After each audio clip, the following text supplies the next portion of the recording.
Are you worried that you're ripping off small business owners? No, I'm not worried that we're ripping off small business owners.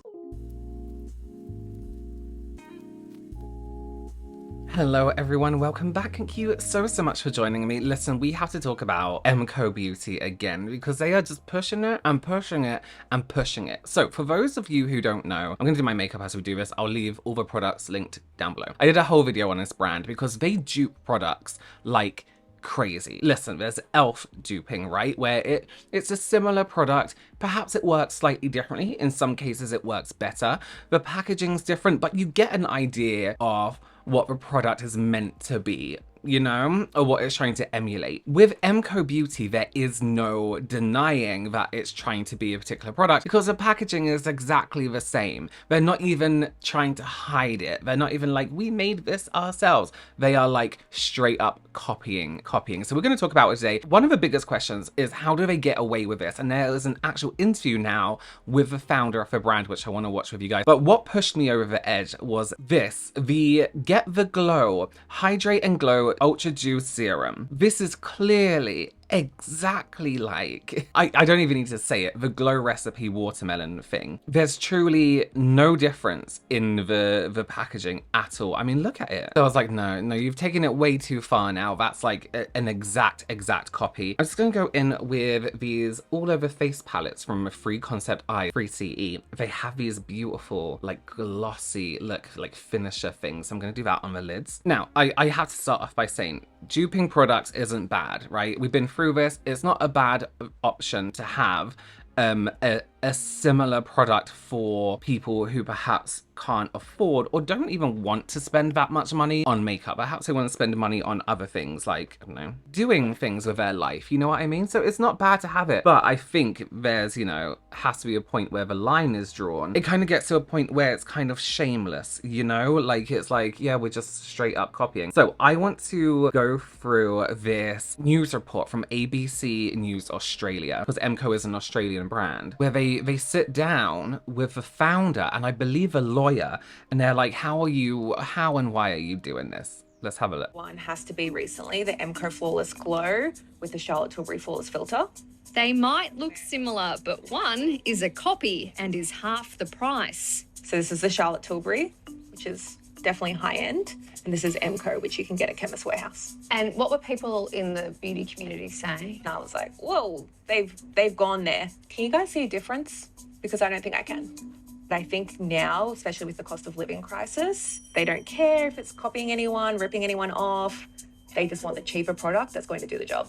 Which is absolutely fine, but change the packaging up. I know it has to be like obvious, it's a different version of something else, but call it like, you know, like how e.l.f. did with the primers, their grippy primers. They called it a different name.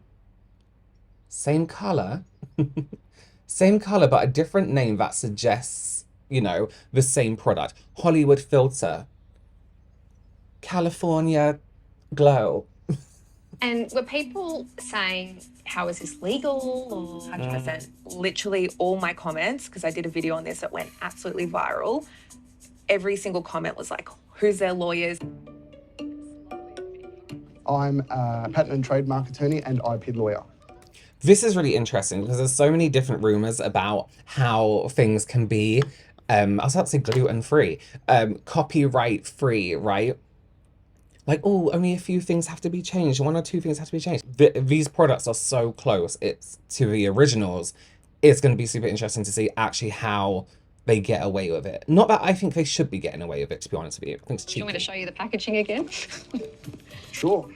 I've seen it once or twice. MCO's lawyer says his client's dupe is legally fine because it doesn't infringe on any of Charlotte Tilbury's protected assets. Let's start with the word flawless. Charlotte Tilbury does not own the word flawless. Charlotte Tilbury has a registration, from recollection, just off the top of my head, for Hollywood Flawless Filter. Those three words in combination. So using the word flawless is not an infringement of that trademark. And then the top and the shape and that drop thing? That element is actually a registered trademark, the diamond, okay? But there's no diamond here. There's no CT. There's no trademark infringement. Here's the deal. Yes, it's like, you know, like legally not an infringement of anyone's rights or whatever, but it's just kind of like, I don't know. Eventually, I think people are going to get bored of it. They're going to tire of it. In my original video, I put up some comments from people in a message board or something who were like, okay, this is like getting too much now. It's literally just rip-offs. It gets to a point where it's actually just kind of disrespectful. Like, yes, it's great that these products exist for people who want them, but it's also to a point where it's like, okay, now your brand is just looking a bit cheesy and a bit like, okay, you clearly don't have respect for any of the other people within your industry. You know what I mean? Like, it's like, yes, you can copy exactly. Sure, why not? But like at the end of the day, in the long run, it's exciting now that we see all these products that look like these other products. But when's it going to get to a point where you hit a nerve with a lot of people and you're like, okay, actually, now you're taking it kind of too far. Charlotte Tilbury wouldn't comment on the legality of KBeauty's product, but says dupes can never replace the real deal. I'd say that's probably the main product that's gone. Yes, she is. So this is Shelley Sullivan. She is the founder of KBeauty. I actually haven't seen an interview with her about this. I've only seen articles, like read like snippets from like interviews of her. So this will be very interesting to see her attitude, I guess, towards these copies. I'd say that's probably the main product that's gone, what I would say, close to the line when it comes to the packaging. Online, I've seen. So she acknowledges that there is a line that can be crossed legally. But listen, I also want to talk morally as well. That matters. Seen comparisons of the Charlotte Tilbury dupe, and some commenters say, just makes me feel a bit icky. It's too much of a copy. What do you say to them? Well, we're in the business of being completely transparent with our customers. Shopping in a Sephora or a Mecca versus a Woolworths or a Big W, they're completely different shopping environments. They know what $65 buys, and they know what ours buys. Selling counterfeit products that confuse customers can get brands in trouble under Australian consumer laws. Where is the controversial Tarte? This is it here. The American brand Tarte sued KBeauty 3 years ago, alleging deceptive marketing over a lookalike concealer. It also faced legal action the same year from an Australian company, Chemcorp, over an eyelash dye kit. So deceptive marketing, for it to be seen as deceptive and for somebody to win that court case. So say Tarte sued MCO, right? Saying it was deceptive, that means that they believe that consumers will be confused when they go to purchase the two different products, and at first glance would be unable to tell the difference between the two products, therefore it being unfair competition or something like that. We settled those quite quickly. They never made it to court, and then we made sure that we buttoned up our IP and trademark process very much so. So in both the Tarte and the Chemcorp cases, KBeauty did indeed change packaging after those facts. In fact, is that an admission that you got it wrong? There's something on this as well. It's something about this, sorry. I've seen some products that are available in Australia that aren't available in the US. And these are the products that have like very similar packaging to the original. So I wonder if there's something in that where actually in the US and worldwide, maybe they're unable to sell these products because of legal reasons. Perhaps they are too similar. Is that an admission that you got it wrong? No, well, I think, in fact, one of the cases, if I had have known what I've known now, I probably wouldn't have changed it. In a statement, Chemcorp said it brought its case on principle and it maintains that KBeauty's product was unethical. Dupe culture is also concerning smaller entrepreneurs like Iris Smith. It's almost like spot the difference, and the only thing that is different is they've changed out the logo. Okay, so this is gonna lead to a really, really good point. If we're allowing this kind of like duping culture to become, or to be, which we do allow it to be, so prevalent, is going to start to affect smaller businesses. Now, this happened a lot. I believe this happened with, well, we can look at a brand like Makeup Revolution, who duped, at the time, Pink Honey with their brow pomade. I think as well, a brand copied At the time, it was called Coco Cosmetics, but it was is it called Clomana now? I really need to get their dressing gown. Copy their big, like, iconic sponge, right? And they're small independent businesses.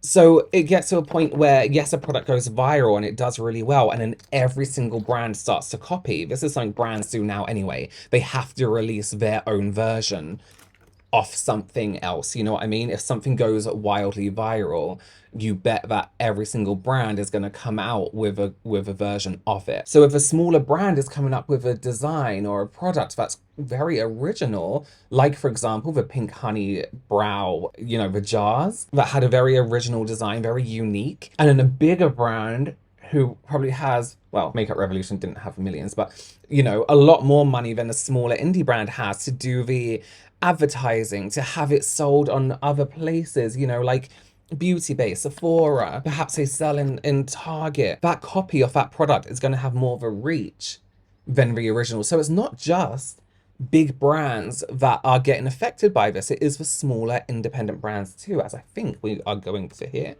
The 29-year-old put out an eyeliner stamp 4 years ago and she secured what's known as a mini patent, but soon found out this provided little protection.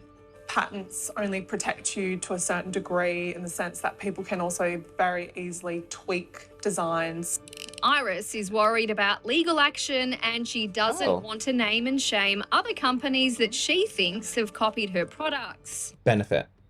It's gotten so far to the point where we have people making videos using what they think is a quick flick stamp, tagging us, but then I zoom in and I can see, that the logo's slightly different. The ABC has independently found similar eyeliner stamps made by Sportsgirl, Kmart's home brand Ox, Thin Lizzy and KBeauty. The ABC isn't alleging patent infringement. They are dupes. Ours, dupes. Ours. Some dupes, all ours. Back at KBeauty, the Sydney-based company says it's on track for $250 million in sales in 2024. Are you worried that you're trading off and ripping off small business owners? And how do you ensure that doesn't happen? No, I'm not worried that we're ripping off small business owners. I don't think they've done anything like that, right? Unless that girl with a stamp was saying that she did it, they copied theirs. So far, it's just been bigger companies. Like, how do you sit with the ethics of duping, if that's the case? I can't comment on, I mean, we run our own brand, we do our own thing. You know, it's not about deep pockets, it's about providing customers with what they want. Ethically, do you get a bit worried? She's extremely unlikable. Extremely unlikable. I don't know what it is, she just doesn't seem like a good person. About the copying that's going on? No, I don't get drawn into that side of things at all. My job is to keep things legal. And it's a job that is getting even more complicated for KBeauty's lawyers, with the company now expanding into the world's biggest beauty market, the United States. Right, so this is what I was thinking, because, as I mentioned, there's products that I think are available in the US, in Australia, but not in the US. Which legal experts say is more litigious. Is that a Dior Rouge dupe? It's what we call a take-off. Wow. She is, I don't know what it is, she's just very, very unlikable. Like, it was almost like she didn't really care so much, and she was just like, I don't know, it seemed money grabby. She mentioned a few times, you know, they just do what the customer wants. You're not. You're doing what you know is gonna get you some money, which is what brands do, let's be real. They're there to make some money, but she just seemed really shitty about it, to be honest with you. And again, it gives, like, when Revolution did it, and they were like, for example, when they did the whole thing with Manny MUA's compact, you know, the highlighter, and they were like, well, out of the goodness of our heart, we'll take the product down. It's like, no, you're copying out of good morals, and you being a shitty brand. You should take it down, you know what I mean? But they tried to make it out like, yeah, you know, we'll be the better person and take it down. I always say brands can only do so much, and then it gets to a point where people start to look at the founders and they start to look at how they behave, and then they start aligning that brand with how the owners are, right? But this is something I noticed as well. Dupe brands that are like very heavily duping is something that's becoming super, super popular. And I don't just mean like the elf dupes, I mean like proper like hardcore copying. just gonna finish this eye look with this like black gloss on top of the lid. And maybe just summarize by saying this. Dupe brands, I think there's a place for them. I think there's a need for them, especially when we know that a lot of what makeup brands sell us is vastly hiked up in terms of price, you know. But actually, after seeing the founder talk about it, it gives me very Revolution vibes, very Adam, what's his name, who is like a similar kind of like, oh, we don't really care as long as we just make the money. We don't care who we upset along the way. Gives me that kind of vibes and kind of makes me more inclined to not like the brand. As I mentioned before, I'm a fan. I'm a fan of having another option, and sometimes dupe brands do it better. For example, I like e.l.f.'s grip primer over the Milk one. There's a lot of their stuff I really like over the original. But at least the packaging's different. At least it has a different name. Some things are a little bit different about it. Even the ingredients on this product, the MCO one and the Glow Recipe one, are very much similar. The brand's just pissing me off, basically. All right. Love to know your opinions down below. Let me know how you're feeling, what you're thinking. Do consider subscribing, give this video a thumbs up, and I'll see you in the next one. Bye.